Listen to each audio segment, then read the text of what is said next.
ನಿನ್ನೆ ನಡೆದಂತಹ ದುರಂತದಲ್ಲಿ ಏನಾಯ್ತು, ಇಲ್ಲಿ ಹೇಗೆ ಜನ ಬಂದಿದ್ರು, ಅದರ ಬಗ್ಗೆ ಮಾತನಾಡಲಿಕ್ಕೆ ನಮ್ಮ ಜೊತೆ ಇಲ್ಲಿನ ಸ್ಥಳೀಯರಾದಂಥ ಸೋನು ಕುಮಾರ್ ಅವರಿದ್ದಾರೆ. ಅರೆ ಭಯ್ಯ, क्या हो गई कल, कितना बजे हो गई? कल ये क्या नाम है 12 बजे के लमसम तो ये बाबा आए थे यहाँ। जो बाबा निरंकारी, वो सॉरी क्या नाम है बाबा, ये भोले बाबा जो थे, करीब 12 बजे के लमसम यहाँ आए थे श्रद्धालुओं के लिए। जब यहाँ से प्रवचन सुनाने के बाद में बाबा यहाँ से करीब 1 से 1.5 के बीच में यहाँ से जब अपने प्रस्थान होने के लिए घर के लिए, तो वहाँ जब श्रद्धालु लोग आए, यहाँ उन्होंने कार की ब्रेक मारी है। तो श्रद्धालु लोग एक जम भागे हैं कि उनकी चरणों की धूल लेने के लिए, चरणों की धूल लेने के लिए जब भागे हैं, तो अंधभक्ति का भी हद होती है।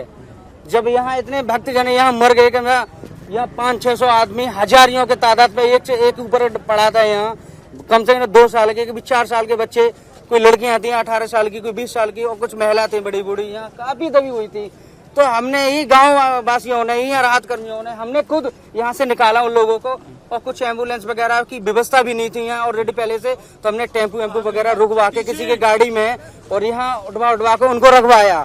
और यहाँ के श्रद्धालु लोग जब हम वीडियो बनाने लगे तो हमारे ऊपर लाठीचार्ज करने लगे, खुद उनके पास डंडा था, हाथापाई करने लगे और कहने लगे यहाँ वीडियो क्यों बना रहे हो, हमारे बाबा को बदनाम कर रहे हो आप लोग, ये सब सही हो जाएंगे, जो मर गए देखने 1-2 घंटे में जिंदा हो जाएंगे। तो ये अंधभक्ति, यहाँ तक कि बाबा की जो पेशाब थी वो तक अंधभक्तों ने वहाँ पेशाब तक भर के ले गए। तो ये भी एक हद होती है, गंदगी पेशाब को लेके बेंचो बताओ, अमृत बता रहे हैं कि ये मुंह में डालोगे तो जिंदा हो जाएंगे। तो ये क्या है, ये अंधभक्ति नहीं और क्या है। और बाबा क्या है, चुपचाप बाबा चले गए, कार में बैठ गए, और यहाँ भक्त क्या है, एक दूसरे के ऊपर गिर गए और ये पानी में दबे।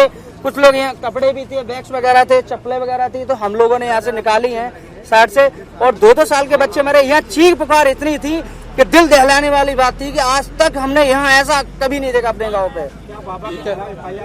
बाबा के खिलाफ बिल्कुल FIR होनी चाहिए, ये कोई हद थोड़ी है। बाबा ने खाली 70 से 80 हजार के लमसम यहाँ परमिशन मांगी थी, ठीक है, 70 से 80 हजार के लमसम परमिशन मांगी, और यहाँ पे तादाद से ज्यादा 3 से 4 लाख के लमसम यहाँ भक्तगण यहाँ पे पधारे। और यहाँ से हमारे गांव से करीब 10 किलोमीटर एटा रोड की इस साइड और 10 किलोमीटर इधर सिकंदराव की तरफ यहाँ भक्तगण इतने थे कि यहाँ पैर रखने की सांस तक नहीं थी। व्यवस्था को लेकर के भक्तजनों ने ये कहा बाबा के कि हम स्वयं व्यवस्था खुद कर लेंगे।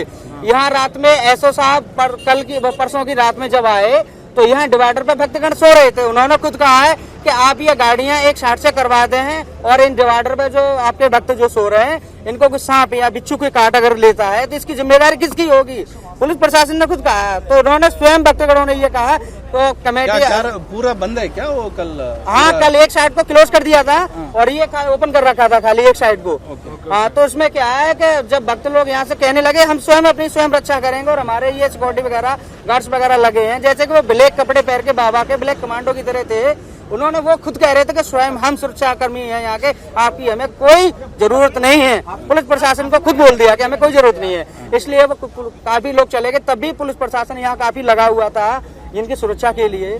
लेकिन क्या सर है, इन लोगों का ये भी बाबा भी गिरफ्तार होना चाहिए, और यहाँ क्या नाम, जब भी कहीं भी ये अगर कहीं प्रचार वगैरह अगर करते हैं तो प्रचारक को भी वगैरह इनको गिरफ्तार करना चाहिए। ये अंधभक्ति का भी इतना नहीं करना चाहिए, क्योंकि ये सबसे ज्यादा घोर और अपराध हुआ है कि यहाँ कितने भक्तगण और क्या नाम है, महिला बड़ी बूढ़ी और सारे इतने थे। यहाँ कितनी चीख पुकार इतनी थी, भयंकर थी कि हमने आज तक, मुझे हार्ट अटैक हो जा रहा था निकालते समय, इतना भयंकर मंजर था कल का। ये पहला बार हो गई और 2 साल ना ऐसा था, ऐसा बाबा 2012 में भी पहले भी आए हैं। वो हमारे यहाँ से करीब 1 किलोमीटर दूरी पे बहादुरगढ़ी के पास में डिग्री कॉलेज है, महाराणा प्रताप डिग्री कॉलेज के पास में 2012 में भी आए थे।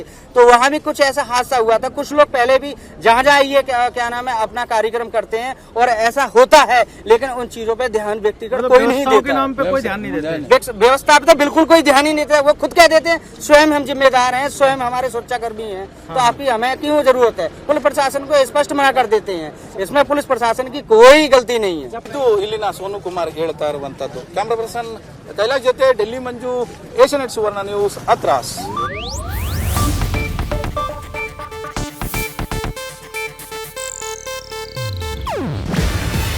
ಇದು ಏಷ್ಯಾನೆಟ್ ನ್ಯೂಸ್ ನೆಟ್ವರ್ಕ್ ಪ್ರಸ್ತುತಿ. ನೀವು ನೋಡ್ತಿದ್ದೀರಾ ಏಷ್ಯಾನೆಟ್ ಸುವರ್ಣ ನ್ಯೂಸ್.